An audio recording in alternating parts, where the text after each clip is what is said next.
something no one is ever prepared for is the loss of a parent and a family member, and he's got to, of course, address the world.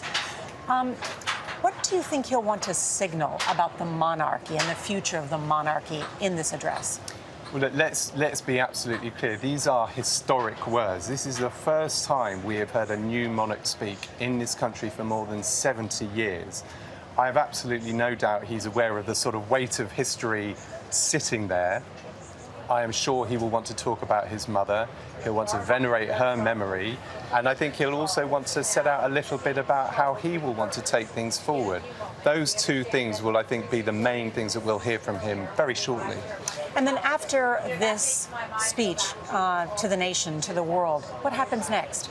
Well, you'll see over the next 10 days, two things are happening, really. We are looking at the end of the reign of Queen Elizabeth II, and that story as she is ultimately buried, and at the same time you see the new reign beginning. So you will see the new sovereign will begin to travel around the UK. You will see him talking to people, meeting people, and very, very quickly you're going to start to get a sense of this new reign and how it's going to look and feel. Will he continue? Oh, and we're getting the word that the speech is coming just shortly now. Our understanding is it's maybe under about 10 minutes long.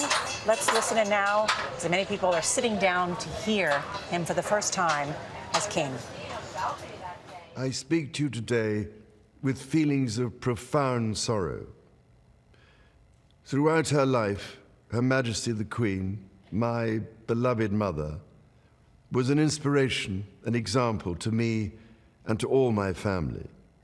And we owe her the most heartfelt debt any family could owe to their mother, for her love, affection, guidance, understanding, and example.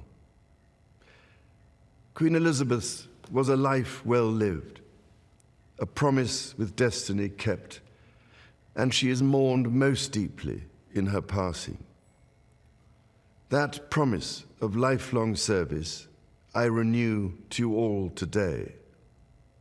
Alongside the personal grief that all my family are feeling, we also share with so many of you in the United Kingdom, in all the countries where the Queen was head of state, in the Commonwealth and across the world, a deep sense of gratitude for the more than 70 years in which my mother, as Queen, served the people of so many nations. In 1947, on her 21st birthday, she pledged in a broadcast from Cape Town to the Commonwealth to devote her life, whether it be short or long, to the service of her peoples. That was more than a promise. It was a profound personal commitment which defined her whole life. She made sacrifices for duty. Her dedication and devotion as sovereign never wavered through times of change and progress, through times of joy and celebration, and through times of sadness and loss. In her life of service, we saw that abiding love of tradition, together with that fearless embrace of progress, which makes us great as nations.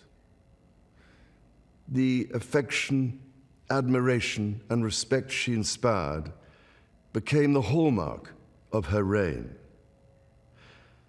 And as every member of my family can testify, she combined these qualities with warmth, humor, and an unerring ability always to see the best in people. I pay tribute to my mother's memory, and I honor her life of service. I know that her death brings great sadness to so many of you, and I share that sense of loss beyond measure with you all. When the Queen came to the throne, Britain and the world were still coping with the privations and aftermath of the Second World War, and still living by the conventions of earlier times. In the course of the last 70 years, we have seen our society become one of many cultures and many faiths. The institutions of the state have changed in turn. But through all changes and challenges, our nation and the wider family of realms, of whose talents, traditions, and achievements I am so inexpressibly proud, have prospered and flourished. Our values have remained and must remain constant. The role and the duties of monarchy also remain, as does the sovereign's particular relationship and responsibility towards the Church of England, the church in which my own faith is so deeply rooted.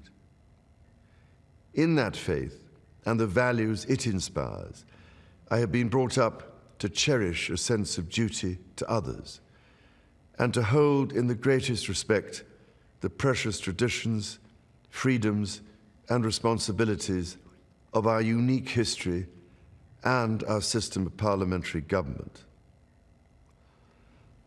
As the Queen herself did with such unswerving devotion, I too now solemnly pledge myself, throughout the remaining time God grants me, to uphold the constitutional principles at the heart of our nation. And wherever you may live in the United Kingdom, or in the realms and territories across the world, and whatever may be your background or beliefs, I shall endeavor to serve you with loyalty, respect, and love, as I have throughout my life. My life will, of course, change as I take up my new responsibilities. It will no longer be possible for me to give so much of my time and energies to the charities and issues for which I care so deeply. But I know this important work will go on in the trusted hands of others. This is also a time of change for my family.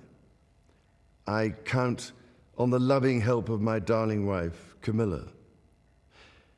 In recognition of her own loyal public service since our marriage 17 years ago, she becomes my Queen Consort. I know she will bring to the demands of her new role the steadfast devotion to duty on which I have come to rely so much.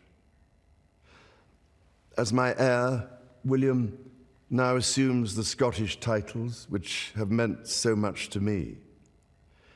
He succeeds me as Duke of Cornwall and takes on the responsibilities for the Duchy of Cornwall, which I have undertaken for more than 5 decades. Today, I am proud to create him Prince of Wales, Tywysog Cymru, the country whose title I've been so greatly privileged to bear during so much of my life and duty. With Catherine beside him, our new Prince and Princess of Wales will, I know, continue to inspire and lead our national conversations, helping to bring the marginal to the centre ground, where vital help can be given. I want also to express my love for Harry and Meghan as they continue to build their lives overseas. In a little over a week's time, we will come together as a nation, as a Commonwealth, and indeed a global community, to lay my beloved mother to rest. In our sorrow, let us remember and draw strength from the light of her example. On behalf of all my family, I can only offer the most sincere and heartfelt thanks for your condolences and support. They mean more to me than I can ever possibly express. And to my darling Mama, as you begin your last great journey to join my dear late Papa, I want simply to say this: thank you. Thank you for your love and devotion to our family and to the family of nations you have served so diligently all these years. May flights of angels sing thee to thy rest.